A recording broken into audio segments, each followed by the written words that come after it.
एक और शादी करने की जरूरत है। नहीं जी नहीं, ऐसा मत करना, वरना मैं कहाँ जाऊंगी। खाना लेकर मैं अभी आई जी। गांव की पंचायत में भी फैसले हमेशा औरतों के खिलाफ ही रहते। मैं जो फैसला सुनाता हूँ वो भगवान की आज्ञा होती है। इस लड़के ने अपने मन से शादी करके अच्छा नहीं किया। लड़के को घर भेज दो और इसकी शादी इसकी जाति की किसी लड़के से करवा दो, लेकिन ये लड़के, इसे तो गांव के बाहर निकाल दो। नहीं नहीं जमींदार साहब, ये क्या बोल रहे हैं? ऐसा नहीं हो सकता। मेरी बेटी मासूम है, इसे अच्छे बुरे की समझ नहीं है। अरे कहाँ जाएगी ये बेचारी? कहाँ जाएगी?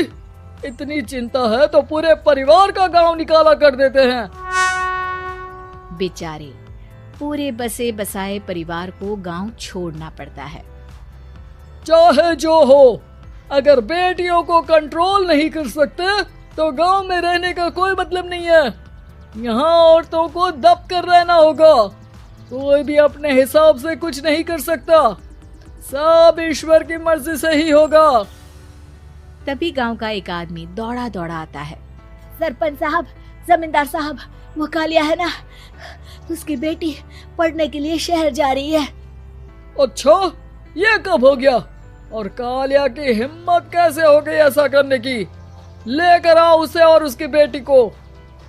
बस फिर क्या था, हाजिर हो जाते हैं कालिया और उसकी बेटी सरपंच के सामने। अरे कालिया, ये क्या सुनने में आ रहा है? बेटी को इंजीनियर बना रहा है तू? और ये बता, गांव में तो स्कूल नहीं है, फिर कहां से इतनी क्लास पास कर गई तेरी बेटी? राधा, जो कि कालिया की बेटी है, उसे लगता है कि सरपंच उसकी तारीफ कर रहे हैं। सरपंच जी, मैंने ऑनलाइन पढ़ाई की है, डिस्टेंस लर्निंग से। सभी में मैंने अच्छे नंबर पाए हैं, जिसे देखते हुए शहर की इंजीनियरिंग कॉलेज में मुझे स्कॉलरशिप मिली है। वाह जी वाह, क्या होती है ये? पहले तो ये बताओ, फिर आगे की बात करते हैं। पूरा गांव राधा की बात सुन रहा था और राधा बोलती जा रही थी। तो ऐसे मैं फ्री में एक अच्छी शिक्षा लेकर गांव में जो कुछ परेशानियां हैं, जैसे बिजली, पानी और इंटरनेट जैसी समस्याओं के लिए काम करूंगी। मैं गांव को शहर से जोड़ने के लिए पुल का निर्माण करवाने का प्रस्ताव रखूंगी। मुझे पूरी उम्मीद है कि जल्द ही हमारा गांव भी तरक्की की राह पर चल पड़ेगा। राधा की बात सुनकर सारे गांव वाले ताली बजाने लगते हैं। सरपंच को समझ नहीं आता कि वो क्या करे। चुप रह नादान लड़की, गांव के खिलाफ जाने के लिए तुझे गांव से बेदखल कर दिया जाएगा, वो भी पूरे परिवार के साथ। और हाँ, अगर ठीक से गांव में रहना चाहती है तो ये पढ़ाई लिखाई छोड़ दे। हम तेरे लिए गांव का कोई होनहार लड़का देखेंगे। तभी गांव का एक आदमी बोल पड़ता है।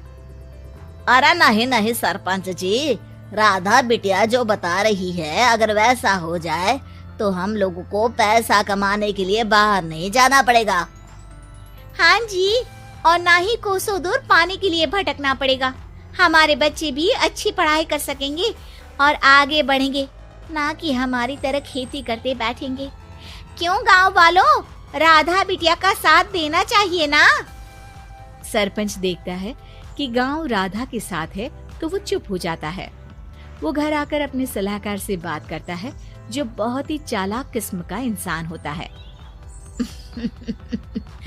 अरे सरपंच साहब, आपको बहुत ही होशियारी से काम लेना पड़ेगा। एक बार गांव तरक्की कर गया, यहाँ के बालक पढ़ लिए तो कोई ना पूछेगा आपको। और फिर ये जो बेटा और बेटी है ना आपके, इनको भी आम लोगों की तरह ही जीवन जीना होगा। हाँ, लेकिन करे तो क्या करे? वो ना आप मुझ पर छोड़ दीजिए, बस मैं जैसा बोलूं करते जाइए। अगले रोज सुबह जब गांव वाले सोकर उठते हैं तो राधा के घर के बाहर और साथ ही वो लोग जिन्होंने राधा का सपोर्ट किया था, उनके घर के आगे लाल रंग से कल आऊंगी लिखा होता है। कल आऊंगी, ये क्या होता है? अरे यह तो खून से लिखा है, लगता है कोई भूत प्रेत या चुड़ैल का साया है। चलो सरपंच जी के पास चलते हैं। सभी सरपंच के पास जाकर उसे सारी बात बताते हैं। अरे ये तो बड़ी मुश्किल की बात है। चलो मैं एक बाबा को जानता हूँ, उन्हें बुला लेता हूँ। सरपंच बाबा को लेकर गांव के घर के बाहर जाता है। ओहो, तो ये वो चुड़ैल है जो उन लोगों को निशाना बनाते हैं जो गांव को बदलने का सपना देखते हैं। वो गांव को ऐसे ही संपन्न देखना चाहती है। वो नहीं चाहती कि कोई बाहरी यहाँ का कायाकल्प करे। क्या तुम लोगों में से किसी ने गांव को बदलने की सोच रखी है? तभी राधा की माँ रोते रोते आती है। मेरी राधा घर से गायब हो गई है। अरे कोई तो बचाओ, मेरी बच्ची कहाँ गई?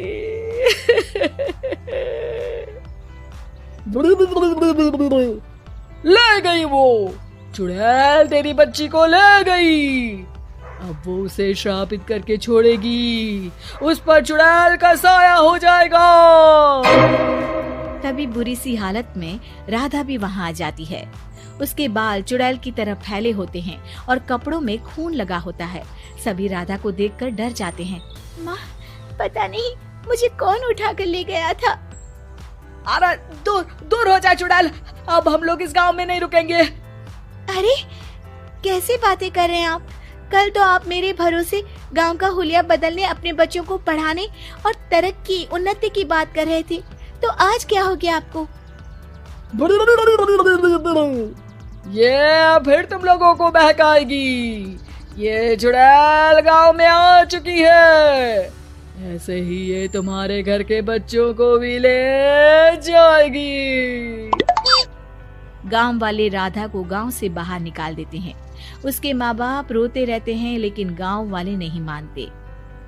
मैं भी अपनी बहन के साथ गांव के बाहर रहूंगा, लेकिन वो पढ़ाई नहीं छोड़ेगी। वहीं सरपंच के घर पर सलाहकार कहता है।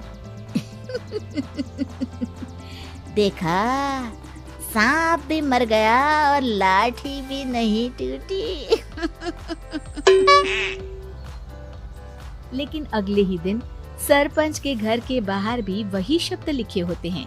और फिर सरपंच की बीवी कहती है, हमारी बेटी को किसी ने अगवा कर लिया है। तभी राधा का भाई वहाँ आ जाता है। अरे गांव वालों, मैंने सरपंच जी की बेटी को देखा था। वो चुड़ैल उसे उठाकर ले जा रही थी। अरे क्या मजाक कर रहे हो? नहीं नहीं सरपंच जी, आप नहीं जानते। वो चुड़ैल अब आपकी बेटी में आ जाएगी, जैसे राधा के अंदर आ गई थी। तभी सरपंच की बेटी वैसी ही हालत में वहाँ आती है जैसे राधा आई थी। पापा, पता नहीं कैसे मैं गायब हो गई थी। चुड़ैल, इसके अंदर भी चुड़ैल का साया है, मारो इसे। अरे नहीं नहीं, इसे भी राधा के पास गांव के बाहर ही भेज दो। अरे चुप रहो, मेरी बेटी कहीं नहीं जाएगी और चुड़ैल बुड़ैल कुछ नहीं होता है। अरे कैसे बात कर रहे हो सरपंच जी? आप तो बोल रहे थे कि आपका फैसला भगवान का ज्ञान होता है, तो अपने पर बात आई तो अब आप ऐसे बोल रहे हैं। अरे ना ना ना, आपको अपनी बेटी को त्यागना ही होगा। अरे बुलाओ बाबा को। राधा का भाई बाबा को ले आता है, जिसे अब गांव वालों के डर के कारण सच बोलना पड़ता है। मैं कोई बाबा नहीं हूँ, मैं तो मोची था। ये सलाहकार महोदय ने मुझे कहा था एक्टिंग करने को। अब वो मुझे पैसे देने वाले हैं। अब मुझे माफ कर दो। गलती हो गई, मुझे माफ कर दो। तभी वहाँ राधा आ जाती है। देखा सरपंच जी, जब गांव के बच्चे साक्षर होंगे तो आप जैसे लोगों की चालाकी नहीं चलेगी।